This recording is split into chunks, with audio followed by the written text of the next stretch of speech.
I just want to take you back to what happened at the start of this recession. Everybody went to a very bad recession.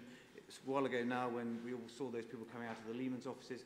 But actually, I think this has kind of helped the FM industry because people have now started to focus on what's important to them, keeping their businesses going. And the theme of innovation has popped up in a number of quarters. And this gentleman, who created the motor car, fantastic idea, very simple. He came up with this world-changing organizational piece of equipment. And yet, at the time, if he'd asked people what they wanted, which he did, they came up with, I just want my horse to go faster. And it feels to me like we're kind of at that same point with facilities management, in that people almost don't know what to ask for, because they've got used to having services delivered to them, but actually there's a lot more that can happen and a lot more added value that can follow. And hence this theme of raising the bar. So let me tell you a little bit about the organization that I come from, the RICS. It's essentially a network of professionals. It's international. We've got over 100,000 members. The numbers are going up all the time. You can see from the map that the concentration is very much in Europe, although there's a lot of growth in Asia and increasingly in South America. And we've got offices in 27 countries. We've got a couple of people from the European team here, so if there are any specific questions about Europe, I'm sure we can answer them. What do we do at the RICS? Well, it's about standards. It's been around... Talk to here? Okay. It's been around for a long time, and essentially the things are split into land, property, and construction, and you can see that that covers the whole of the cycle. The RICS used to be very UK-centric. It used to be very much about people coming out of the UK and going into the rest of the world. But actually, in the last few years, increasingly, it's very international and increasingly collaborative, where we're getting involved in all sorts of projects and all sorts of organizations. I'm going to come on to that in a moment. This diagram just tries to show that the RICS is involved in all sorts of parts of the property cycle. Now, you could add on there IFMA, Euro FM, all sorts of other bodies, but the bottom line is that you can see this cycle, and RICS members are involved in all parts of it. So, a big theme which is happening right now, which demonstrates this international theme and this collaborative theme, is one of measurement and property measurement. And at the moment, property is measured in a very different way around the world. So it sounds obvious, but a 10,000 square meter office in Spain is not the same as a 10,000 square meter office, for example, in London or potentially Frankfurt.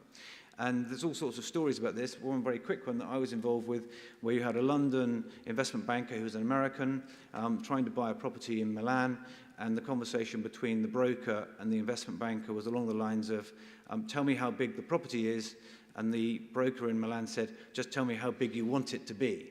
And that's the scale of the problem. So what's been happening, and RICS is part of this, is trying to create a system called International Property Measurement Standards, which helps this. And the diagram is very simple.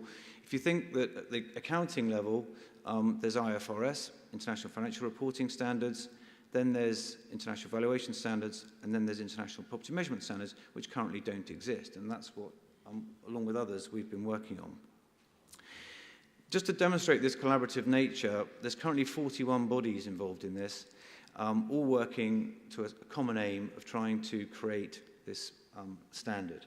They're not all shown on the screen there because they keep growing all the time. But you can see that there's well-recognized names such as BOMA, Australian Property Institute, FIG, the IMF, and so on.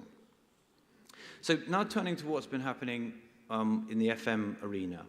About 2011, we did a survey, and it came out with a number of features which are very much UK-based. But the two things that came through loud and clear was there was a real lack of professionalism. And I heard this morning in the workshop, that people didn't understand the value of FM. And it was all about perception, real lack of understanding about how FM can add value. And the other one was one of sustainability. And I'm not going to concentrate on that today because I think that's a completely different subject for this presentation. So just to show what's been happening, The Economist did a paper recently on how integrated FM is growing. And it doesn't come out very well on this slide, But what's very clear is that the volume of the market is absolutely enormous, and it can only be done by people who are professional and acting in a professional way. Oops, sorry. And so what are the sort of things that we've been involved in? Well, we've produced various publications. I brought some with me. They're available for free. You can take them from me now or from the website. And they are about trying to raise the bar, raise the recognition of the individuals. So the couple of documents on the screen there. One is a guidance note, which tries to give guidance on how to do strategic FM. Then we've got the Raising the Bar studies, which are about trying to demonstrate how facilities management can add real value. And we've also been engaged in a professionalizing FM campaign, trying to raise awareness of FM. So that's the sort of thing that's going on. I'm just going to spend a little bit of time on the Raising the Bar work, because I think this is really at the heart of what we've been talking about earlier this morning. So the starting point was, what does it mean to be strategic, and how does one get to be strategic? And what sort of things do people need to do? And this is the theme of what you need to do to be professional and what you need to do, therefore, to be a member of RICS. At the moment, the diagram looks a bit like this, in that a service industry starts at the bottom and measures the inputs and gradually works its way up towards the top of the tree where you concentrate on outcomes.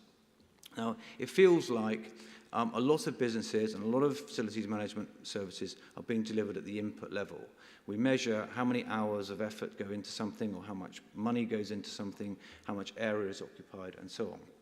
And there's a lot more that can be done, therefore, to move up the value chain and concentrate on the outcomes that come further along.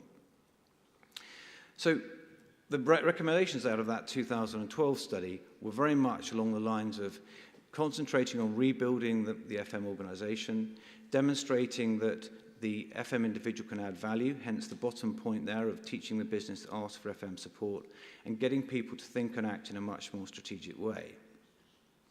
So that, of course, led to more questions, and what do we have to do to be recognized? And back to this theme of recognition.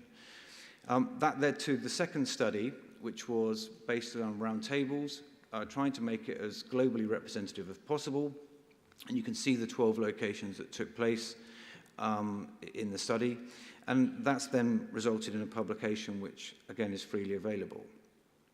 So what do all these things mean? Well, the kind of things that come out of membership are some benefits which really only fall to the individual. If you want to be a member of RICS, you have to be an individual member. There are no corporate memberships, as there are for some other organizations. Earlier this morning, there was a discussion about status. The status of an RICS member is one of a chartered recognition.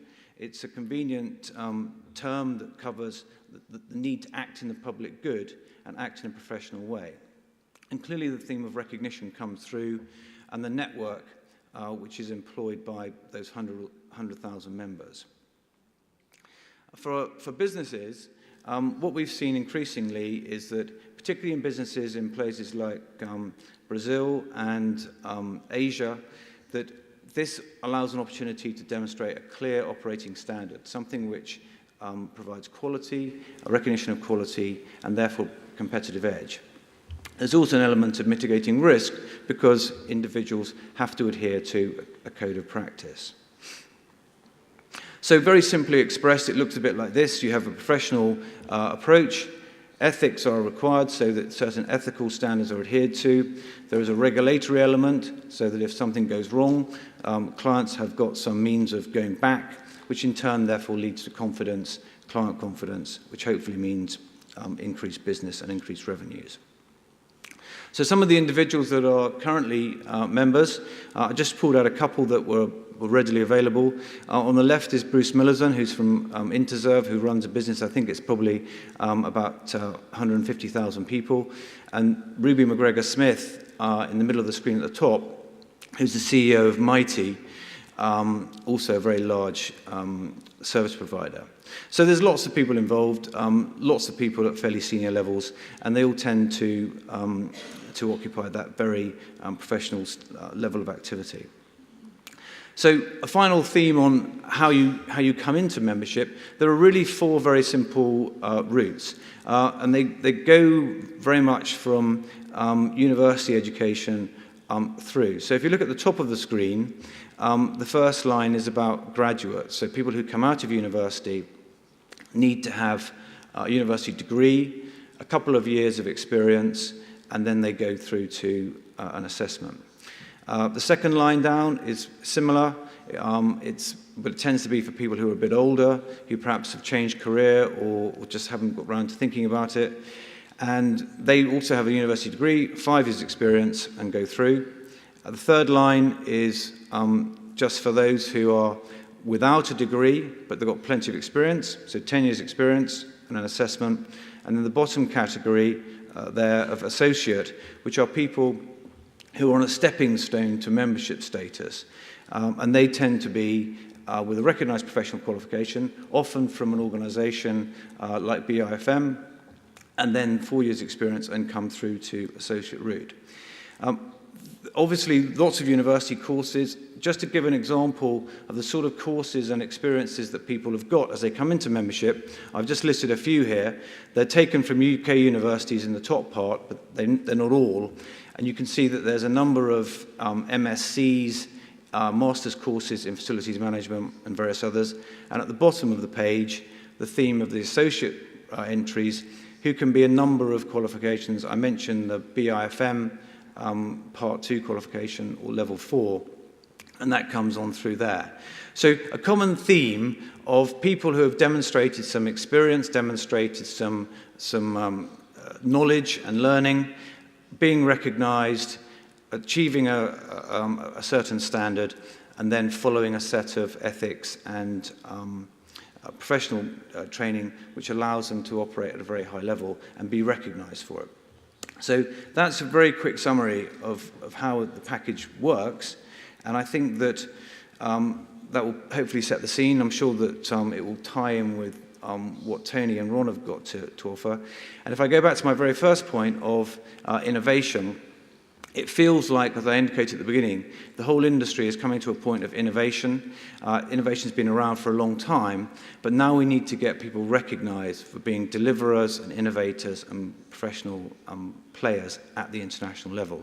And that's the kind of theme behind all of the work which we're doing at RICS. So I hope that sets the scene. I shall press the button now, and hopefully the next presentation will line up.